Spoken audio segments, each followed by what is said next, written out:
559er Delta Whiskey. I got declared emergency. I need help.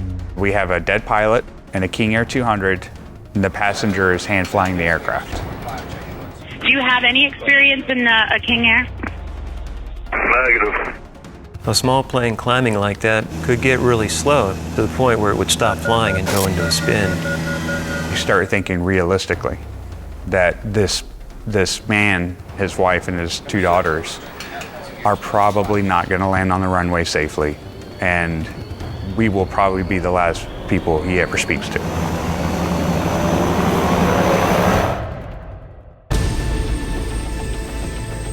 It's something we take for granted. We get to the airport, board our flight, and settle in for a peaceful trip. But for 14,000 air traffic controllers, that's when the real work is just beginning. An air traffic controller is the person behind the scenes. All these airplanes in the air, it's our job to organize them and get them to where they need to be. Air travel in the USA is the safest in the world, but it's also the busiest. These are the stories of the men and women who keep us safe in the air, even when faced with life and death decisions. Their eyes are on the sky, and their decisions save lives.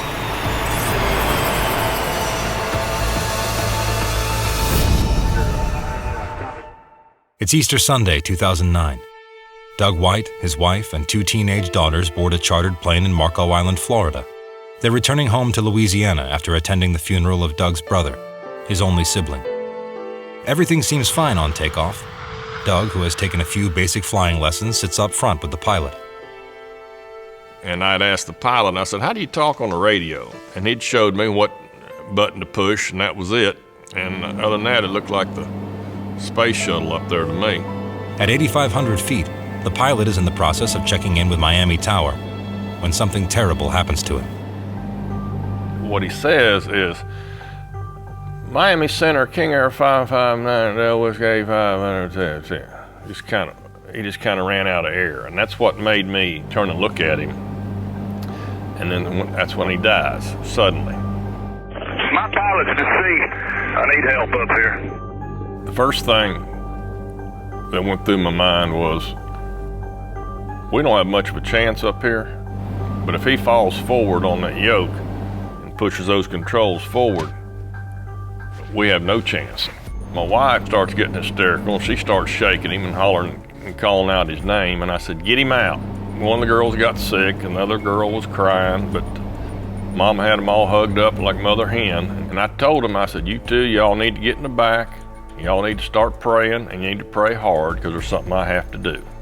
The aircraft, a King Air 200, is climbing at a high rate of speed into oncoming traffic. The autopilot was supposed to level off at 10,000 feet, but it doesn't, and the plane keeps going up. I knew that we needed to stop the climb. I didn't know how to stop the climb, but we just kept getting higher and higher. And it's, once again, every 2.5 minutes we're another mile higher.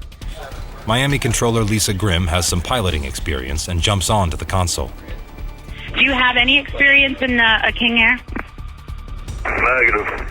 And she is the one that convinced me to disconnect the autopilot and start flying the airplane by hand. 5 Delta Whiskey, disengage the autopilot. We're gonna have you hand fly the plane. Because I knew that the air traffic controllers were my lifeline, and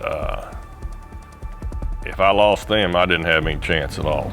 So right at 18,000 feet, we disconnected the autopilot and started flying the airplane by hand. I disengaged it. I'm flying the airplane by hand. With the autopilot disengaged, the plane starts its descent back to a safer altitude. Lisa Grimm sends Doug out over the Gulf of Mexico away from crowded airspace, while she prepares to hand him off to Fort Myers Airport. They've got the longest runway. Number 9 Delta Whiskey, we're going to give you a turn to the west. We're going to hand you off to Fort Myers Approach, and they've got some controllers there that also have pilot experience. Doug hesitates to break communication with Lisa, his only hope. My hand's shaking, and I really don't want to change the channel, because if I screw this up and I lose Lisa, now I have no chance, because Lisa is my lifeline, you see. You're going to be talking to Fort Myers Approach here in just a minute. Like I said, they're going to take their time and talk to you and get you down safe. That's when I pushed the button and got over to Fort Myers, and they were waiting on me. Controllers Brian Norton and Dan Favio are plugged in, anxiously awaiting the handover from Miami. If I had to put my finger on the worst position on my radar scope for this event to happen, that would have been the worst spot. Fort Myers Center, King Air 559er Delta Whiskey. King Air 559er Delta Whiskey, Fort Myers approach. Are you in a descent right now, sir? People are scrambling, moving everybody to a different frequency, and basically sterilizing the whole airspace for this person coming in. And you know, it's human nature that you start thinking realistically that this man, his wife, and his 2 daughters are probably not going to land on the runway safely, and we will probably be the last people he ever speaks to. You start thinking of anything that you could possibly think of to help this man out. Dan and I were talking, do you know anybody that flies at King Air? And he's already on his cell phone dialing up a friend of his. So I call Kerry Sorensen in Connecticut, one of the best pilots that I've ever seen.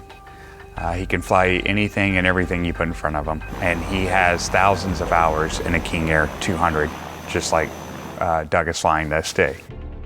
He answers the phone, he says, "Hey buddy," and I said, "Kerry, we don't have time for that. I have an emergency and I need your help." So Kerry understands, and I explained to him, I said, "We have a dead pilot in a King Air 200, and the passenger is hand flying the aircraft."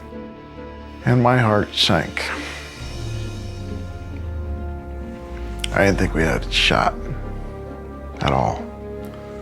Non-stop, you know, okay, questions, answers, going back and forth. Does this guy have any flying experience? You know, what's going on with the airplane? He has logbooks and manuals and all this information on all these aircraft because he lives and breathes aviation. I asked him for the call sign registration number. Then I could determine exactly which airplane it was, so I could see what he was seeing. I had the opportunity to fly as a test pilot for King Air, so I knew the King Air 200 very well. You know, we're already starting to go over the basics of what the speed needs to be when he lands.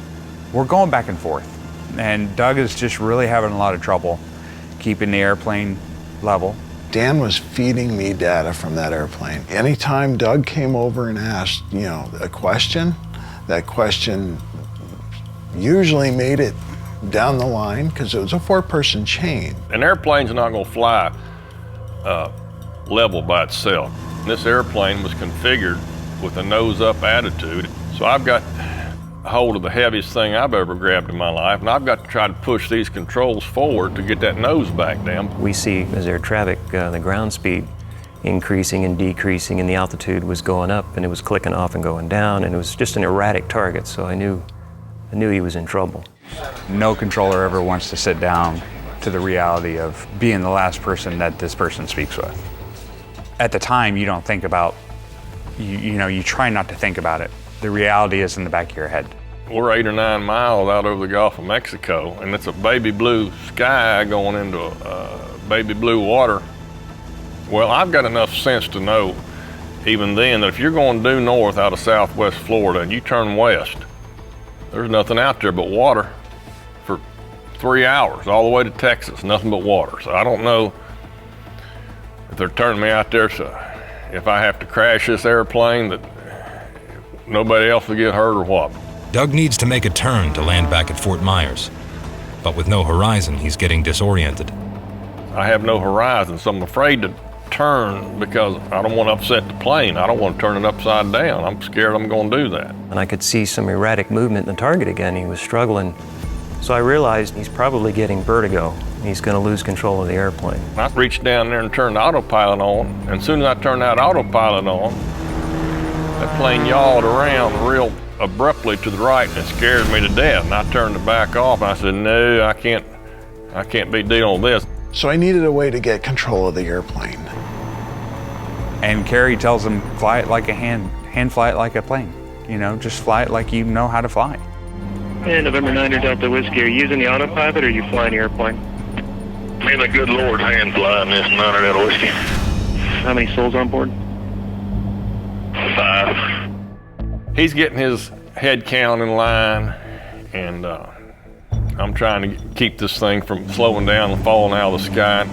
I could tell in his voice he was scared, and even I had to tune that out because it was starting to rattle my cage a little bit.